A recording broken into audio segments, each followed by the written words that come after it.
One of the steps in being a serious musician is figuring out how to get yourself publicity. Welcome to the Future of What? I'm your host, Portia Sabin, president of the independent record label Kill Rock Stars. Today we have an awesome roundtable discussion with publicists and journalists about the best way for bands to get themselves press. What to do and what not to do. It's all coming up on the Future of What? Can I have a taste of your ice cream? Can I lick the crumbs from your table? Can I interfere in your crisis? No, mind your own business. No, mind your own business. You're listening to the Future of What? We're talking today to Casey Jarman, Chris Young, Sierra Haager, and Chris Hnat. Everybody, welcome to the Future of What?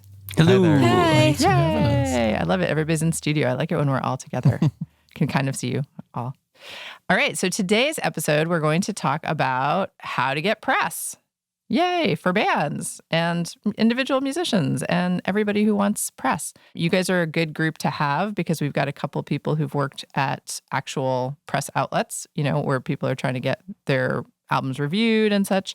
And then we have the people who pitch for such placement. So you have both sides of the story. And I think probably, a lot of people who listen to this show are young musicians trying to break through or at least get into the job of being a musician. And so I think one of the hardest parts for them is how do you get people to listen to their music? And putting it on the internet has been this double-edged sword of, you put it out there, sure, anyone can listen to it, but it's also like dropping a pebble into the ocean. You drop it out there and then poof, it's gone. There's so much out there. It's, how do you get people to pay attention to your stuff? So I would say the general question is, why don't you guys start out by just telling us what's the most common question you get asked by a band? Well, so I publish a magazine called Vortex Music Magazine, which is focused a lot on our local music scene. So I get a lot of just really casual requests from bands to check out their stuff. And I would say the majority of those are fairly disorganized and they probably don't really understand what is happening on our side of the thing. Oh, hey, we just made this video. Can you get it posted by Friday? Because our show's on Saturday. And it's just like, and that email comes on Tuesday. So I think that they just don't understand the realities of some of these publications.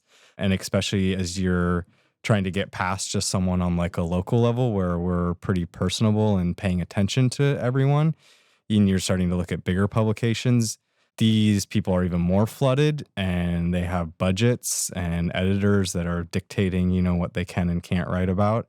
So I think that one thing I would say to bands is that, and I know that these publicists can probably talk a lot more about this, is really having a plan for what you're doing, for what you're asking, for anything before you just kind of like throw it out there.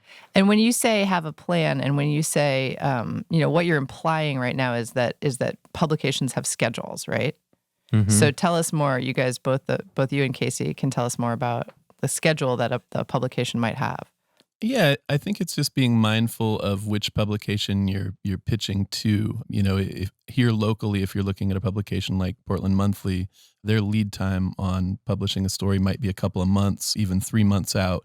So if you have a record release next week, that's not necessarily the publication that is going to help you out. And even the weekly papers, if they're on top of it, and I know from doing that job that, you're not always on top of it, but when you are, you still have maybe a 3 or 4 week lead time that's, where you're scheduling interviews, where you're figuring out album reviews, things like that.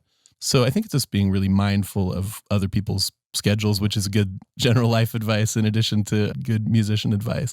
But I do think, having worked a little bit on both sides, and I also help run Party Damage Records, I think bands always want to get things out as quickly as possible.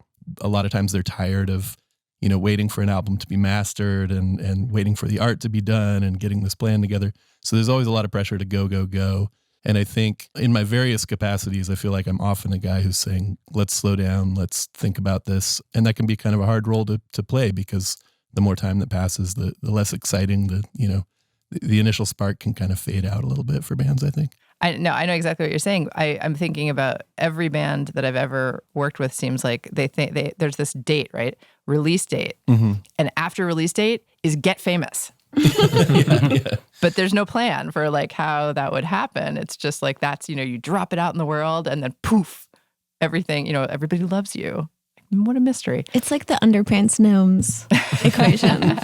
It is. That's good. The underpants gnomes music famous equation. Exactly. Step 2, question mark. Step 3, famous. Yeah, exactly. Yeah. Exactly. Well, Sierra, so when a band comes to you and Chris both have good jobs in that you get to say to them, guess what? There's a method to this madness. It's not just underpants gnomes, question mark. Yeah, I would say that there's a period on every sort of introductory call I do with a band where I get to ruin their dreams about releasing their album next month. Mm-hmm. Sure. Yeah. Sounds familiar. Totally. I guess the main question I get is, how do we get more exposure? Which is so general and such an earnest, awesome question. And I think my favorite thing that I'd kind of just like to add to what these guys have been talking about is not just having a long-term plan for releasing your content, but figuring out how to get it out in such a way that sets you up for success. So, if really you're trying to get somewhere that has like a 3-month lead-in period where they need to know about something that's coming out, maybe it's a really good idea to have some material coming out beforehand that you can send to them and say, hey, here's a video that's coming out. I get that you're not going to post about it, but it's leading up to an album that's coming out, and maybe we can talk then. So I think having really long-term conversations with publications is something that we really like to do, staggering content in order to make that possible. So like before you release a record, release a video or a single or a couple singles, or like only release singles for a while until you're really ready for a record. These are methods that we like to use. You want to add to that, Chris? Yeah, I totally agree with what she's saying there. I think there's a lot of confusion too with exactly what goes into it, and what Chris was saying as far as like lead times and stuff like that. I've also run into like a lot of record labels and bands that like are a little bit out of touch with exactly what's going on with press. Like right now, we're at a point, I'm sure you're having the same problem with this, where debuts used to be the big thing for a long time, and now no one really cares about them like they used to. So yeah, I think a lot of times like bands don't really pay attention as much as they think they do with like what's going around, with press and everything. They'll read Pitchfork and just be like, okay, like tomorrow I should have a debut on Pitchfork, when, Pitchfork's not doing debuts now, or they're not doing like, album streams and, stuff like that. So I think a lot of people, bands like whenever they should have kind of like a goal for themselves as far as like keeping it realistic, as far as like, do you want to, just build your national following? Is that the larger picture? Or if you're just starting out, if you're trying to, get something, more locally here in town. I mean, we're really lucky in Portland. We have like, probably the most supportive press people out, of any city that I've ever worked with.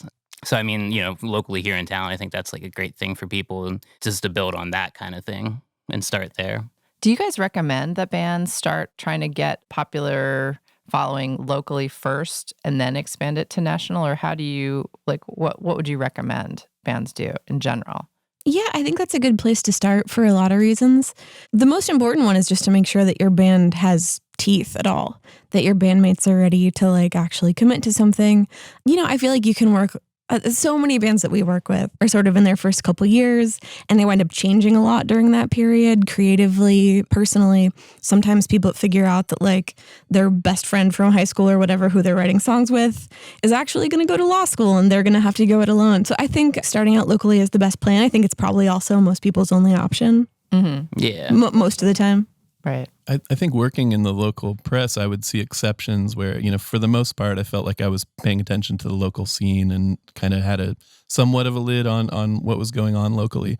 And then there are these artists that kind of come out of nowhere that do find, for lack of a better term, LA fame, or New York fame before they get any Portland attention. So there are those exceptions. But as far as how that happens, that's kind of voodoo to me. I think sometimes a band has a connection with the right agent or the right marketing person or the right label and can find national exposure before they really find local exposure. But I think that's the exception to the rule, and it's generally going to make for a better building process for an artist to start locally, because then they can see the success happening. You can see going from packing out a tiny little club like Valentine's to packing out a bigger club like Doug Fir or Mississippi Studios or, knock on wood, Crystal Ballroom. Or I feel like there's an aspect of like artist know thyself to this. You know, it's like you have to figure out who you are as a band. And sometimes that requires a level of honesty with yourself that you're not that comfortable doing, right? And I mean, do you guys have to ever have hard conversations with bands, or do they just go away and you don't have to worry about it? See, I love this topic. I feel like we should have like a whole show about this topic. So I think that a lot of people, when they start making music the first few times through or whatever, it's the first 5 years or whatever your like beginning period is, a lot of people get a lot of really good feedback from the people close to them. Friends and family are always going to be supportive, right? So they think like, oh my gosh, I'm special. I'm getting this good feedback because it's me and these people love me and there's something special about me. And I think that one of the most important realizations an artist can have is that their success, that people are going to connect to something because of the art's value, you know, and it doesn't have to be like some like super like crazy, lyrically heavy, meaningful, deep thing to have people connect to it. It can be the value of it being fun, or it being like silly, or being really, really dark and heavy. Like people come to music because they see themselves in it and they want to connect to it. I see people have this understanding of like, oh my gosh, I'm not special. And it's this like terrible crisis. But I feel like once you cross that bridge, sort of, you're able to look at your music and be like, okay, well, like I'm not special. There are a million people like me who make music. This is a very common thing.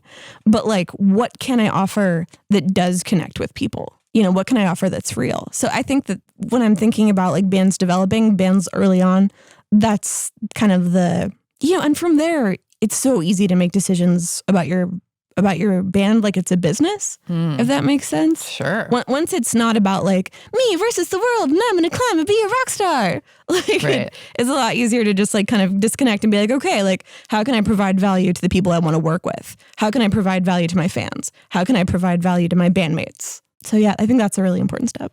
Yeah, I would like to add to that finding your own threshold of what success means for you. You know, I mean, I think for a lot of artists, it's only a artistic question. It's not a monetary question. It's not a likes on Facebook question. And for those people, the most rewarding thing isn't going to be, you know, chase the song that everyone likes and do more and write more songs like that, you know. So you kind of have that crux. I think all artists in all fields have that crux to face, where you have to decide, am I doing this for myself? Am I doing this to make money? Am I doing this for my community? And those are all valid questions that there's really no wrong answers to. And I try to stress that whenever I'm working with artists. Just, are you happy with it? You know, from a label perspective or from a marketing perspective, you know, what's going to feel good to you? You might not feel good about waking up every morning and jumping on social media and spamming everyone in the world, you know, 20 times a day.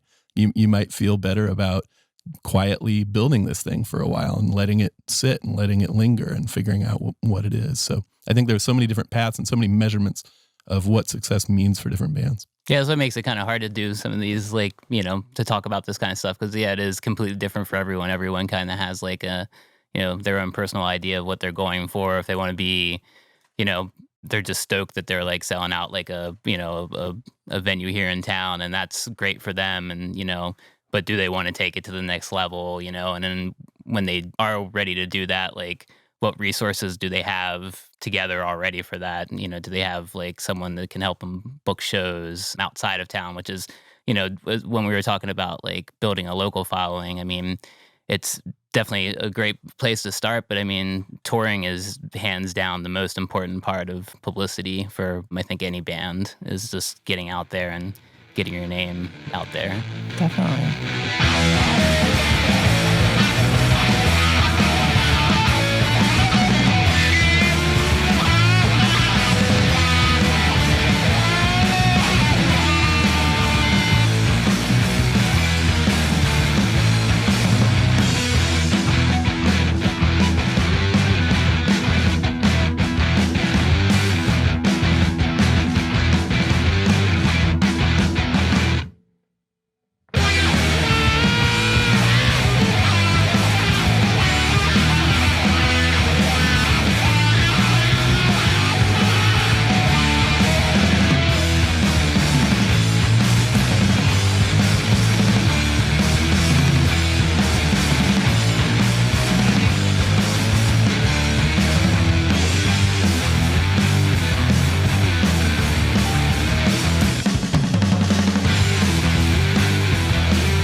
That was Drink Up and Be Somebody by Kinski. If you're enjoying this program, please subscribe to our show on iTunes. To find out what's coming up next, follow us on Twitter at KRSFOW. If you can't get enough of this topic, come to the Media Relations for Musicians panel at the Alberta Rose Theatre, 2 to 4:30 p.m. on Sunday, October 23rd. This is such an important issue that I want to take a moment to talk about it, because I feel like I get emails every single day from people who are like, I am sending you my music. What do you think of it? Mm-hmm. And my answer these days is, it doesn't matter what I think of it. It matters what you think of it. Like, if you think you are the greatest artist that ever came down the pike, then act like it. You know, be serious about your career and treat it like a business. Because guess what? If you start treating it like a business, it doesn't matter what I think. It doesn't matter what anyone in this room thinks. You're going to become a train that the rest of us want to jump on. We're going to be like, whoa, look at that. That's like moving. That's going somewhere.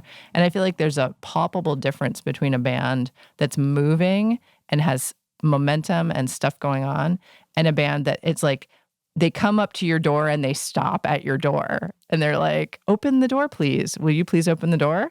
And it's like, I get it that there's gatekeepers, and I get it that that's a job that we all do. But at the same time, it's like, sometimes you don't have a choice. The door just like blows open because these people are just going to go.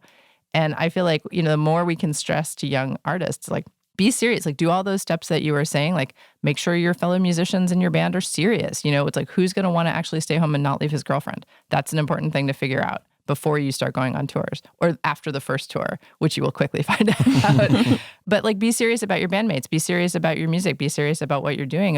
And so what we're trying to do here is to say to those artists who are serious, like, well, how do you help bring this train forward? Like, how do you help move forward? So let's say, and one of the things I think has been happening a lot lately that's really good is that bands that are serious are hiring publicists on their own. They're not waiting around for a label to help them. They're just coming to you directly and saying, dudes, this is the real deal. Do you want on the train? And obviously you guys both have said yes at some point to some of those artists, right? So you do work with do you guys work with some artists who are independent, who are not on labels? Yeah, I definitely do. Yeah. So tell us what was compelling to you about those artists. So we work probably with maybe 80% unsigned bands. We've really built our company on kind of getting bands to what we see as square half, or maybe square one.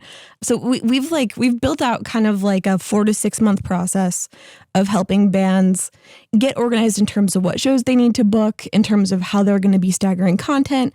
It includes a lot of branding information and work about storytelling.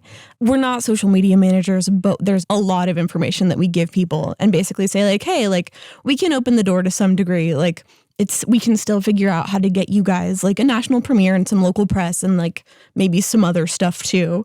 But here's the work that you guys need to do during your first release cycle, your first release season. And, some people really, really love it. And they're like, cool, this is the instruction manual I needed to start making this work. And those people tend to be really successful. They're not immediately famous right after, but they start to understand that okay, when I'm interacting with professional people, this is the information that they need, instead of sending long, weird, rambling emails to people like you. They know how to interact with venues. They know how to show pieces of value to the people that they want opportunities from. So some people start their growth cycle like that with us, and we love when that happens. And some people get finished with their 4 or 6 month campaign and they're just okie doke, cool, I'm a professional person and this is my hobby. Mm-hmm. So, I think both of those are really valuable pieces of information to have. Very valuable. There's nothing better than someone finding out, actually, I'd rather do this as a hobby. Yeah.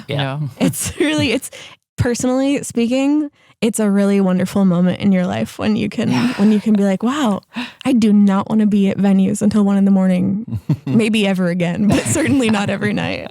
Yeah. And it's best when they find that out before other people spend money on them too, record labels and stuff like that. And so, God bless you. Yes. Yes. That is truly a bummer. Yeah. I think that what Sierra is talking about a little bit too is especially these new bands, they come to them not really knowing any of the things they need. And so someone like Chris and Sierra start to tell them, okay, if you want to approach this media to get some press and to get people to talk about your record, because back to the whole trade thing, press is going to lead to more press. If a local publication is talking about you that is seen as valued, or I mean, just anyone is talking about you, more people are going to be like, oh, I saw it there. Like it's free advertising. Press is free advertising. Plus it can potentially lead to bigger things. But before we can even begin to think about giving you any press, the things that these guys are going to do is say, we need a bio, we need some photos, we need this music available streaming. Please, please, please don't send me your MP3s as attachments. God forbid your WAV files. I am not going to download those. They're not going to make it into my iTunes. You don't like those? What's wrong with those? So, and that's the beauty of you don't need a PR firm to do this, but that's what these guys have set up for people is a really clean format that any media person is going to say, I got everything I need. See, I'd like to just add to what you're saying just a little bit. I think this is one of the most important things that people don't really understand about reaching out to press, especially bands, or really reaching out to anyone, bookers, labels. What you want to do is make the person's job really easy. You don't want to ever be giving anyone homework. So definitely like having really strong assets is important, but also understanding what the person that you're talking to is looking for, right? So like different publications have different types of format. So maybe they do like weekend show reviews, or maybe they're just really only focusing on like album reviews. Knowing who you're talking to and what they actually do on a week by week basis, like are they trying to fill a venue? Are they trying to sell records? Knowing that helps you at very least just ask questions that will make it so that you can give them what they're looking for if you really do want to work with them. It's interesting, Chris is saying that there are lazy journalists out there, and that's certainly the case, but it's also the case that a lot of journalists are just on deadline for quantity rather than quality, and they're expected to kick out, 25 blog posts a day or whatever it may be. And so it's a totally untenable situation to think that they're going to bring something unique and creative and personal to the table every time. So there's that angle. And like you're saying, knowing who you're pitching to, knowing what kinds of features they run or what kinds of, recurring features or columns they might run is all huge. And on the flip side of that coin, it's really easy to offend someone if you don't have that information, if you don't take the time to find out what format a radio station is, or find out, what kinds of word count different magazines or newspapers run. It's really easy to let somebody know that you don't care about the work that they do. And I think that's the quickest way to get ignored, is to say, hey, I did this Q&A. I'm submitting it to you as a band. And then they say, no, that's insulting. I'm a journalist. Yeah. Whereas another, website might say, awesome, a Q&A. It's already written out. But knowing that audience is huge from a media person standpoint, and just in a making connections kind of way too. Yeah, even with like writers too. I mean, like it's good to know if you're like a punk band, know which writers cover punk music, or if you're a like indie rock band, which writers cover that and all. Because I think especially like for like when you first start out like getting a hold of people for this, and you don't really know who you're talking to and the types of music that they're into or whatever. I mean, yeah, it's really easy just to like be hitting up the completely wrong people about, stuff that they don't care about, and they're not going to get back to you and tell you that, I mean, they get so many emails every day. They're not going to get back to you and tell you that like, I'm not the person for this. Yeah. You don't just want to be a contact on some contact list that they like maybe bought. Right. Yeah. Right. Yeah. And that's what publicists can really help with. I mean, spending the money to hire a publicist in a lot of ways does two things. One, like you guys are talking about, you guys have a ton of information about like what the steps should be of the process if you have no idea. Mm-hmm. That's a really helpful thing. And two, you guys have that knowledge. I mean, a band has to, in the end, be a band, right? Like they have to be playing music, writing music, loving that job aspect of their job. They can't always also be fully up to date on like which writers like, things in this way and write, whatever. So that's what a publicist is really excellent at, is you guys can keep track of that stuff and help them accordingly. I want to go back to something that you both were talking about, though, that you mentioned, Chris, about story, because I think that's another thing that's critical that for some reason bands like don't always understand. It's like there's nothing you can do for yourself that's stronger than actually having a cool story or an interesting story or anything that would be interesting. And I always go back to the White Stripes. Like the White Stripes were red and white, and all their pictures had them in red and white. And that was genius. Like, because it was so simple. They didn't have to state anything. They didn't have to make up some fantasy about, like, I went to a cabin in the woods and fell down the mountain, and then a bird flew over me and dropped my guitar on, and that was my, I just made that up. Whatever. It's like good. some It's crazy, good. yeah. Go with it. Some crazy story. You don't have to have a crazy story, and you don't have to tell lies, but you do have to have something that makes you stand out. So You're talking about pitching, which we've talked about a little bit. I mean, and this, like Sierra said, this goes for record labels, bookers, marketing, whatever. It's you're selling yourself in a succinct way. And so hopefully you got all your stuff organized and you're catering your message to the right person to sell yourself.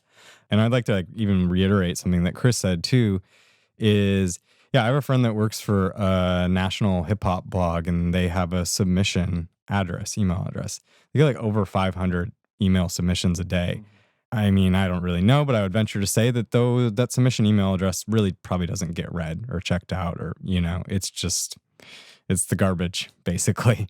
But if you go back and look at the writers that are writing on that hip hop blog, or you look at the writers that are writing for Willamette Week or on my website or whatever, it's going to be pretty easy to figure out what kinds of writers and photographers and content creators are interested in the kind of music you're making.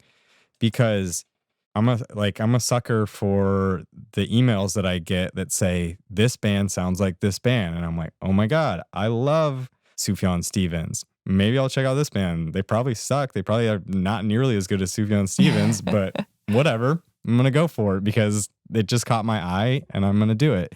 So it's if you can really relate yourself to, that person that you're pitching in a way that's going to be meaningful to them. Yeah. And not just be 1,000 email contact list, but actually say, I've been reading your blog. I saw that you wrote about this artist. I'm really similar to this artist. I've worked with this artist.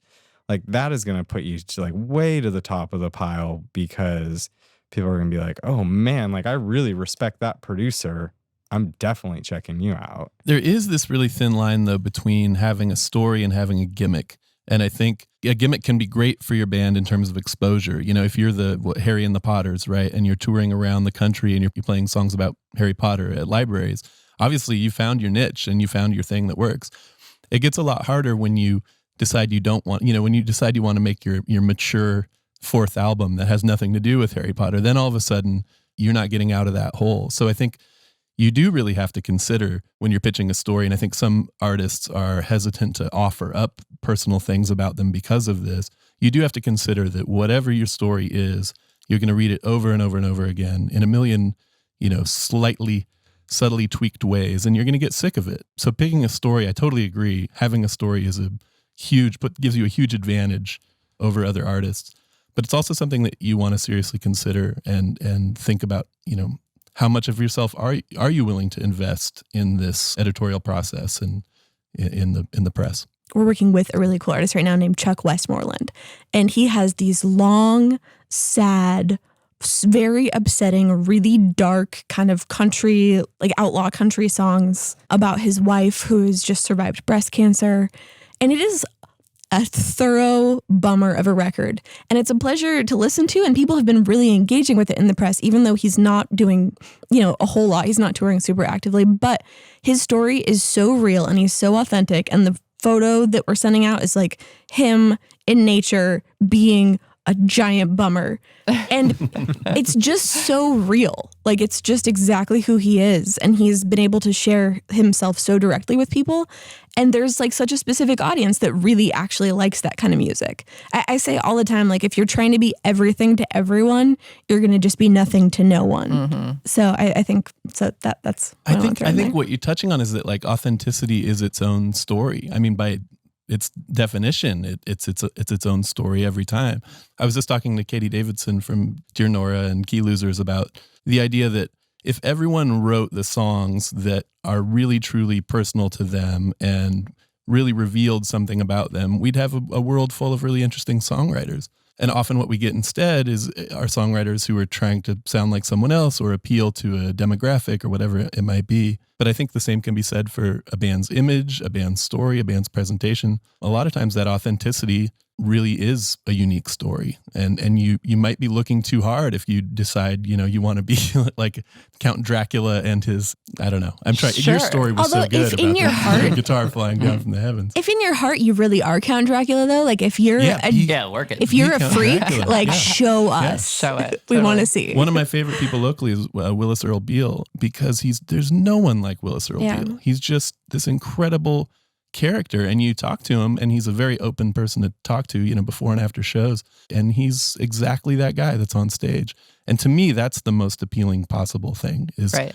the artist on stage is the same person as the artist off stage. That's the story that I'm a Right. sucker for. Yeah, and you can't fake that kind of stuff. No. I mean, like just watching a band live sometimes, like the ones that are like having like a lot of fun and just are like really excited to be there and all, and the ones that are just kind of like know they need to act like that, And Well, and authenticity. I mean, I tried to say that in my little spiel before about like nobody's asking you to lie. Nobody's asking you to put together a press release with a bio in which you tell a bunch of lies that didn't happen. But at the same time, there's an element of embracing whatever is true about yourself and actually being willing to share that is going to connect with people on so much better than just trying to avoid it entirely. Try to be like, but we're not like anybody. No, we're not like anybody at all. And it's like, well, that's dumb. Music is like other people. Like, give me a break. Like, all music is referential. Like, no, you didn't just wake up and invent music. You didn't just invent alternative rock or Americana or, it's like, why is it that suddenly for 15 minutes we had bands with 13 people in them? You guys didn't think that up. Like, that was a thing that was happening in the culture, Something that's funny to me about this is when someone writes music and goes out and plays it live, they're really putting themselves out there. They're putting themselves out on a limb, like they're really bearing their soul. And oftentimes they're saying something very personal, like the lyricist is saying something very personal that maybe even the band members don't fully understand. So it's interesting because basically they're putting themselves really out there in their music. But then maybe when it comes to talking about their music and explaining it and talking about the lyrics, I completely understand when people want audiences and fans to, make their own meaning in songs. But it is something that I just as you were saying that, I was like, it's really interesting that maybe these bands are having like a hard time like honoring their truth that they're putting out in their music by talking about it. Mm-hmm. They're able to like go on stage and sing about it. And that's their therapy and their catharsis or whatever, but they still can't just like maybe straightforwardly, bluntly talk about it. Yeah. One thing we were talking about before is like the fact that you play music is not special, but it really is important to be able to show people the way in which you really are special. And every single person really is special, at least a little bit. So that's a good goal for bands. Just be your special selves, Find whoever they are, whatever it is. Yeah, find like the most embarrassing thing about you and like let us take a look.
That was Elegant Road by Hands.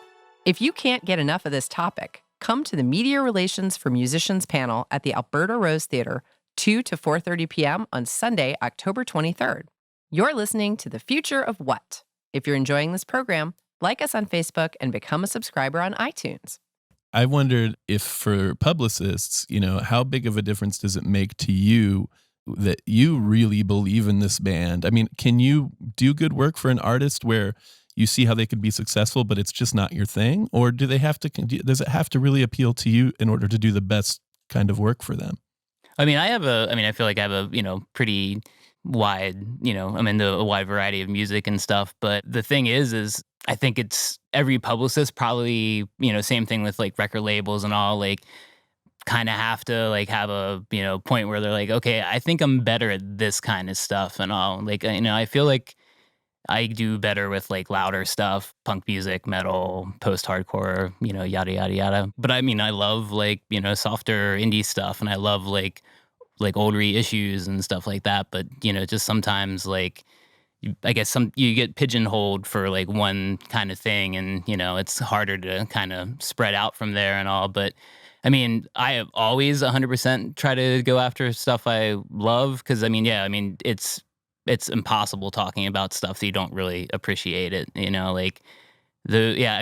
I've had to do that like a long time ago when I first started doing press, and never ever want to do that again, because it's so hard to just fake it. And, I mean, there's times where it's like, you can understand the worth of something that like, maybe it's like, they've got like a big name producer behind it, or, like it's something that's going to appeal to, a certain subgenre of, people or whatever, of music writers or whatever. But yeah, I mean, just having to like, talk about it and not actually feel it yourself is just impossible and not worth doing. Oh, I have like a totally different answer to that question. That's so crazy. I'm so interested. Can we talk later? Yeah. Let's get coffee. Hang out. Yeah. So for us, what we're looking for is people who we know their publications, who we have good contacts with, who will cover a certain genre. That's kind of the baseline. But what we really screen for when we're like when we're doing sales calls, when we're talking to people, when we're thinking we're going to maybe work with someone, is whether or not they can communicate well, whether or not they're actually willing to get, like 10 shows on the books, something like nothing crazy, but people who we know we can actually work with. I mean, we've had things happen where we've gotten records that we really, really loved, that we listened to all year, that we were just like, oh man, we're going to send this out and this is going to be amazing. And everyone's going to be like, whoa. And we've been really, really disappointed for whatever reason. So like the music obviously has to be of professional quality. It needs to not be garbage. The band needs to be good at working with us. Back to a little bit too what we were saying before about like knowing the different writers and all. When you start getting in, to it seems, when you get like stuck in like a certain type of genre of music or whatever, I mean, it kind of gets harder to branch out from there, because you do know so many of these writers that like that's their style of music that they want to cover and everything. And then whenever you are working an album that's completely like different than what you're used to, I mean, those albums are fun. I have a great time working those kind of albums. Like it's fun to do research and like find out what who the different writers are that would cover certain things. And another thing too with the story stuff that we were talking about, like they have something else going on in their life. Like I worked with this one band that it was this metal band that had a singer who was a professional wrestler, but like in like the underground wrestling circuit, and also like I had to, start researching all the different wrestling blogs, which I, know nothing about, but like,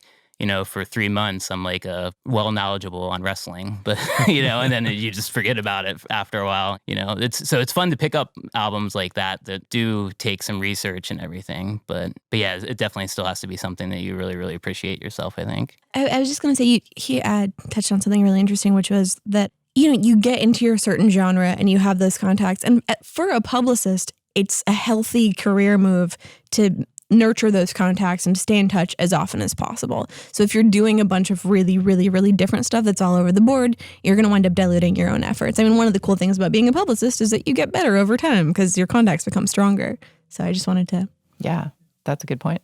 And also, I think this goes back to the point of artist know thyself. Like a lot of times artists, for some reason, are unwilling to commit themselves or understand like where they really are in the pantheon. And it's that specialness thing, right? It's like, I'm special. I'm not like anybody else. And you have to be like, okay, dudes, be serious here. Where are you? Like what?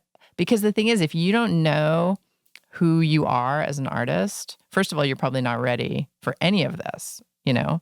And second of all, how are you going to market yourself? You don't know who to market yourself to, right? You don't know who is listening to you. You don't know who your audience is. And that is critical. We haven't talked much about that today, but knowing your audience is a really big thing because those are going to be your fans. Those are going to be the people who buy your music. Totally. And I think that can really be handled with branding, especially for people who really aren't quite in the vein or whatever. Like two people that I think of, like who are like the most like crazy out there original, like David Bowie and Bjork. Like these are some people who are like one of a kind in history, both marketed to rock audiences. You know, so I think that's a really important thing to think about. Like maybe you can be like the craziest, newest freak or whatever, but like make sure that you look like you could be at a festival or that you're working with publicists who cover or who work in that circuit. You know, like figure out what you're the farthest reaching, but like of what world? What are you on the edge of? Yeah, what are you on the edge of? Exactly. And maybe learn to take compliments too is a big one. You know, I know bands where they keep hearing that they sound like, you know, Neil Young or something, and they might be like, I hate Neil Young. I don't want to be compared to Neil Young. But that's, you know, the world loves Neil Young. Like learn to accept a compliment and don't be offended that someone thinks you sound like a band that may not be your pick of who you'd sound like if it were up to you, you know. Compliments should be your biggest problem. Yeah, exactly. Yeah. And also know your place. We had an artist one time who was getting compared to another artist for the entirety of her first album cycle. And we just kept saying to her over and over again, but soon people will say that other people sound like you. Like you just have to hang in there, keep putting out records, Absolutely. and eventually you will have your own distinctive voice and people would say, oh yeah, people sound like that person instead of, but right now it's kind of a good thing. It's like Chris said, it's like if, let's say you love Cat Power and someone writes you and they're like, oh my God, you got to check out this artist who sounds like Cat Power.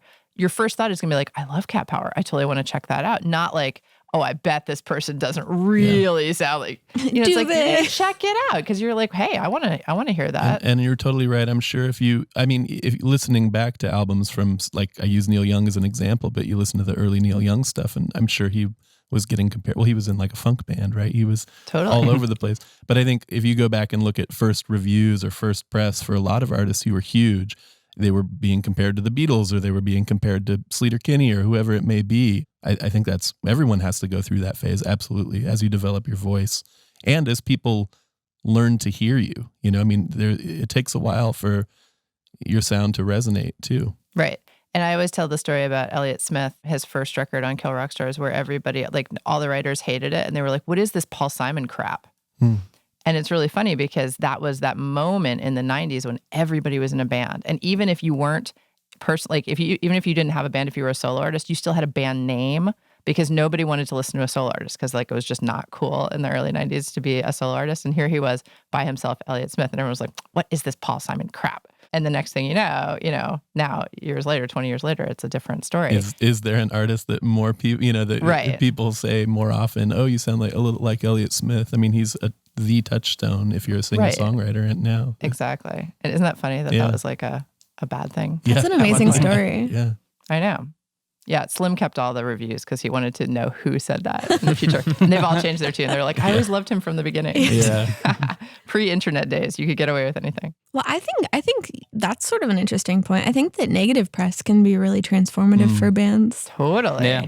You know, we don't obviously like we're not like going for negative press, but a couple of times we've gotten things back that have been like, if you can first, like, if you can actually hear some criticism from the people who are saying negative things about your band, I think those are great things to listen to. Like, why wouldn't, it's like if you run a business and someone leaves, if you run a restaurant, someone doesn't like your fries, make some better fries. It's like, it's in your power. Right. You know, I mean, unless someone just hates your face, in which case, you're out of luck. Yeah. Yeah. Well, if you're getting past the I'm so special moment, it's like once you get out of your friend and family group, someone's going to tell it like it really is.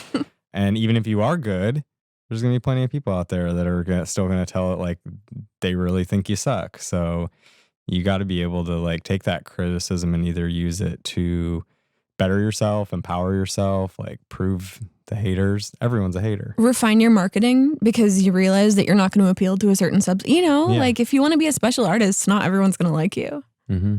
Right. And that's, and also, sometimes you have to say exactly what I said before about like, it doesn't matter what other people think, right? Like I am convinced that I am really good at this and this is what I really want to do with my life and just keep working. And another thing to throw out there is, one album is never your whole career, right? And I think everybody sitting here knows that because we've seen it over and over. It's like artists have a tendency, especially with their first album, to think that this is their whole life.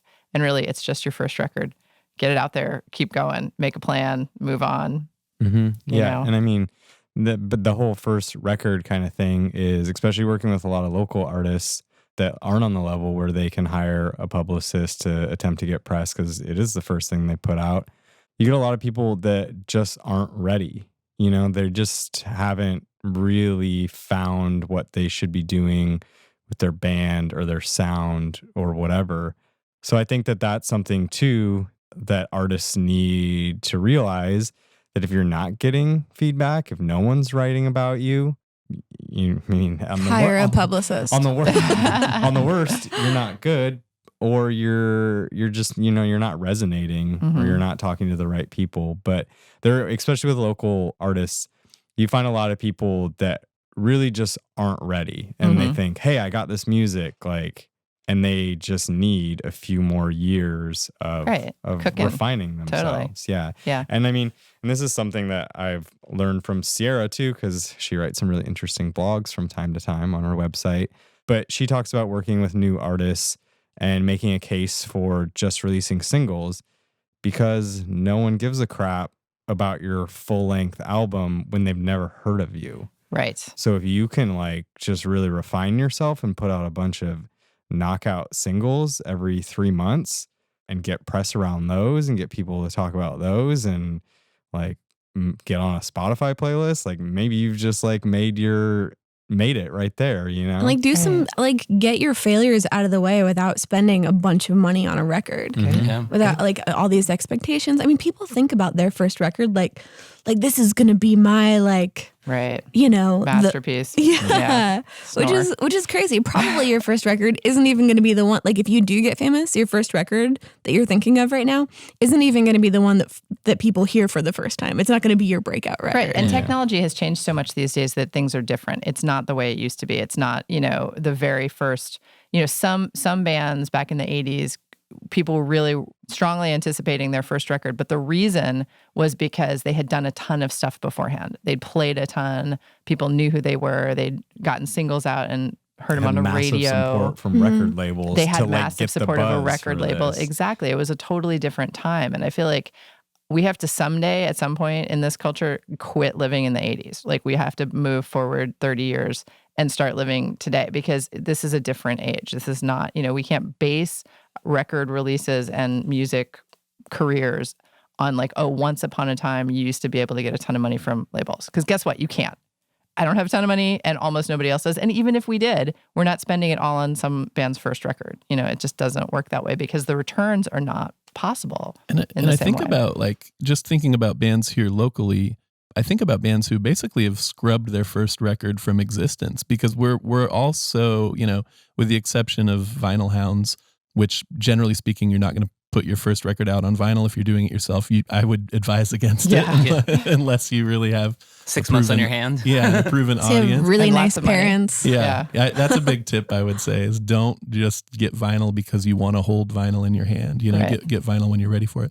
Yeah, so I think I've seen a lot of bands that have basically scrubbed their first album from the internet, and we're generally lazy enough as consumers these days because everything's so easy. Spotify is so easy, or Bandcamp is so easy, etc., that we're not going to seek out your first record if you don't want us to hear it. Right. Unless we're a true blue super fan, in which case we're seeing you through rose-colored glasses anyway. Right. It's a pretty safe bet that you can kind of dump that thing in the ocean sooner or later if you're sick of people hearing it, or if you don't think it speaks for you. And if you do, good, because it just means that you're growing and improving, which is really so many bands think of themselves as kind of finished products, just undiscovered diamonds in the rough or whatever. And if you don't want to get better at your job, Right. Like, you suck.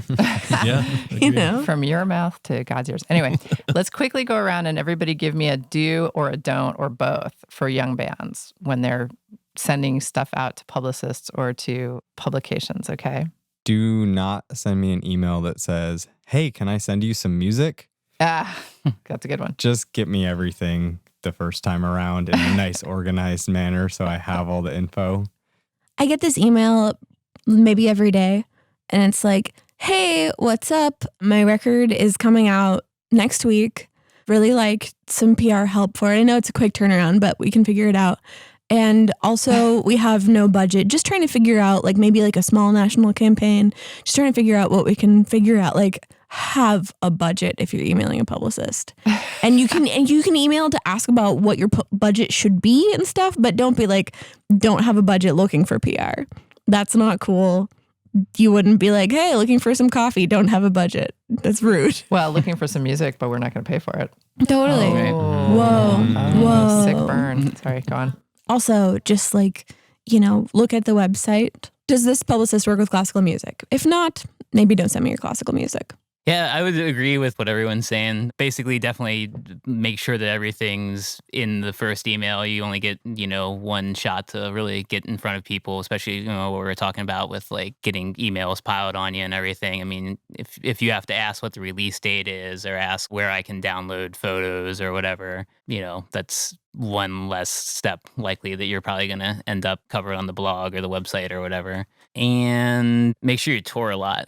That's the biggest do. I mean, whenever a band gets a hold of me about working together, I mean, I do work with smaller bands that are just starting out, locally or whatever, but I like to go for, bands that are touring a lot, that have a name for themselves, that have already, put the work in and, done everything. So yeah, I mean, I think that's part of like, whenever you email someone and having everything down there, you want to have like, I went on these tour dates, I toured with these bands, here's the links, here's bio, here's everything. Cause you look at them and you're like, all right, they've got everything together. And that makes you, all the more likely to really want to work with someone like that. I'm sure like on a label perspective too and all. Yeah. And so, I mean, you send that pitch, you sent one email. It doesn't mean you can't follow up either. And it's especially good to follow up when you have something new to tell me as well. So, hey, I sent you that first pitch to get you to check out the single. I now have 100,000 listens on SoundCloud on that single. It's been written up on these 3 blogs. Check out these links. That's, again, right there, the press leading to more press. People paying attention to you. Me wanting to get on the train because you're hot. You're hot S Train's right now. moving. Yeah. I have a better do, Okay. which is the time to be getting in touch with people you want to work with on your album release. So publicists, or if you want to work with booking agents, or if you want to work with labels or whatever, managers, lawyers. The time to get in touch with people is when you get your final mixes. Do not make any release plans until you've talked to the people that you're going to try and be working with, and just plan to sit tight. Don't schedule your release for a month after your masters come back. Like, get the mixes out. People can work off of mixes. That's how to do it. Good. That's a good one. And Casey? if you're doing vinyl, get the vinyl in your hands before you decide on a release show date also. Yes, Jesus.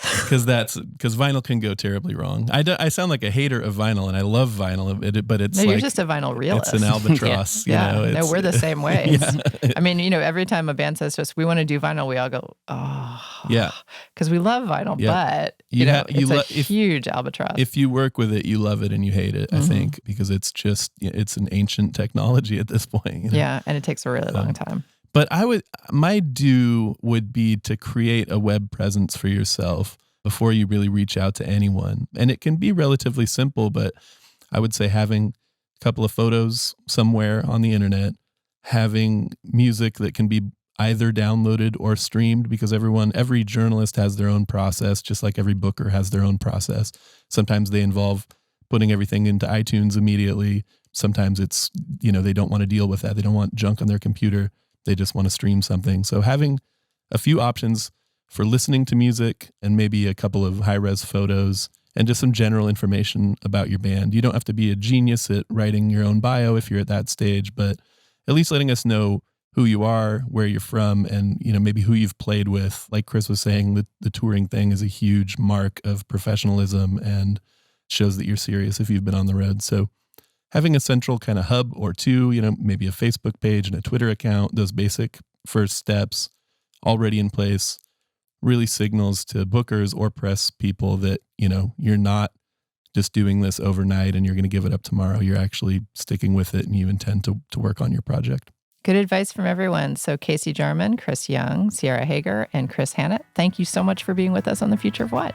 Cool. Thank you. Thanks for having us. It's an honor.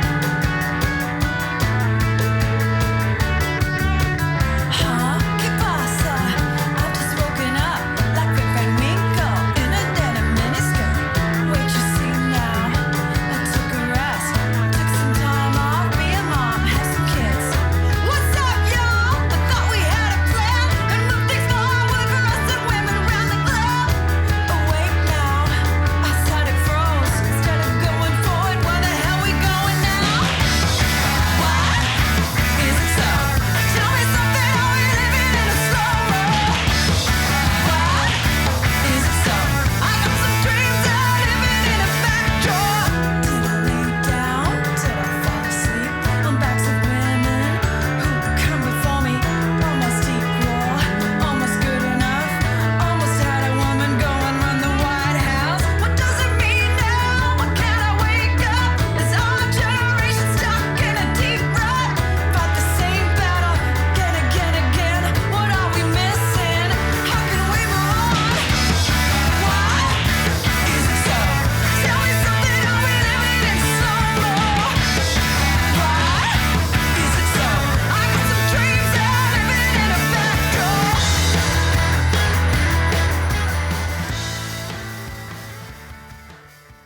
That was Groundhog Day by the Corin Tucker Band. If you can't get enough of this topic, come to the Media Relations for Musicians panel at the Alberta Rose Theatre, 2 to 4:30 p.m. on Sunday, October 23rd. And that's our show. The music we played today was used by permission. You heard Kinski, Hands, the Corin Tucker Band, and of course, our theme song, Mind Your Own Business by the Delta 5. Subscribe to our podcast on iTunes. For more info on our shows, check out our website at killrockstars.com/thefutureofwhat. Our program was engineered by Brent Asbury at Beta Petrol and is produced by Will Watts and Anna McLean.